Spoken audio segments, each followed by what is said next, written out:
अस्सलाम वालेकुम। Starlight story time के नन्हे दोस्तों को खुश आमदीद।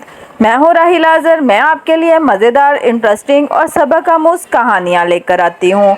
तो आज की कहानी की तरफ चलते हैं। हमारी आज की कहानी का नाम है खजाने की तलाश और इसकी राइटर है रज़िया फ़ारूक। एक गांव में सुल्तान नामे किसान अपनी बीवी और 4 लड़कों के साथ रहता था। सुल्तान खेतों में मेहनत मजदूरी करता था और अपने कुनबे को खिलाया करता था, लेकिन इसके चारों लड़के सुस्त थे जो इसी तरह गांव में घूमते।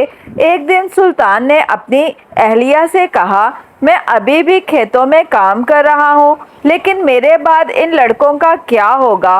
उन्होंने तो कभी सख्त मेहनत भी नहीं की, ये तो कभी खेत में नहीं काम कर सकेंगे। सुल्तान की एहलिया ने कहा, आहिस्ता आहिस्ता वो भी काम करना शुरू कर देंगे। वक्त गुजरता गया और सुल्तान के लड़कों ने कोई काम नहीं किया। एक दफ़ा सुल्तान बहुत बीमार हो गया और तवील अरसे तक अलील रहा। इसने अपनी एहलिया से कहा वो 4 लड़कों को फ़ोन करे। इसकी बीवी ने चारों लड़कों को बुलाया और उन्हें ले आकर सुल्तान से कहा, अब मैं ज़्यादा दिन नहीं बचूंगा।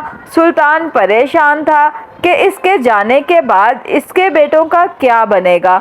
इसीलिए इसने कहा, बेटे, मैंने अपनी ज़िंदगी में जो कुछ भी कमाया है वो मेरे खेतों के नीचे है। मेरे बाद आप इससे खजाना निकाल लेना और आपस में बांट लेना। ये सुनकर चारों लड़के खुश हो गए।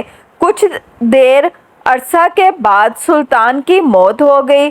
सुल्तान की मौत के कुछ दिन बाद इसके लड़के दफनशुदा खजाना तलाश करने के लिए खेत में गए। उन्होंने सुबह से शाम तक सारा खेत खोद लिया, लेकिन उन्हें कोई खजाना नजर नहीं आया। लड़के घर आए और अपनी वालदा से कहा, माँ बाप ने हमसे झूठ बोला, मैं खेतों में कोई खजाना नहीं मिला। इसकी वालदा ने कहा कि आपके वालिद ने अपनी ज़िंदगी में ये मकान और खेत कमाया है और अब तुम सब ने खेत खोद ही लिया है, तो इसमें बीज लगाओ। इसके बाद लड़कों ने बीज बोया और माँ की हदायत के मुताबिक पानी दिया। कुछ अरसे के बाद फसल पककर तैयार हो गई। लड़कों ने इसे बेचकर अच्छा मुनाफा कमाया, जिसके बाद अपनी वालदा के पास पहुँचे। वालदा ने कहा कि आपकी मेहनत ही असल खजाना है। यही बात आपके वालिद आपको समझाना चाहते थे। कहानी का इखलाकी सबक ये है, हमें काहली छोड़कर मेहनत और सख्त मेहनत करनी चाहिए। मेहनत करना इंसान की असल दौलत है और मेहनत का फल हर सूरत मिलता है।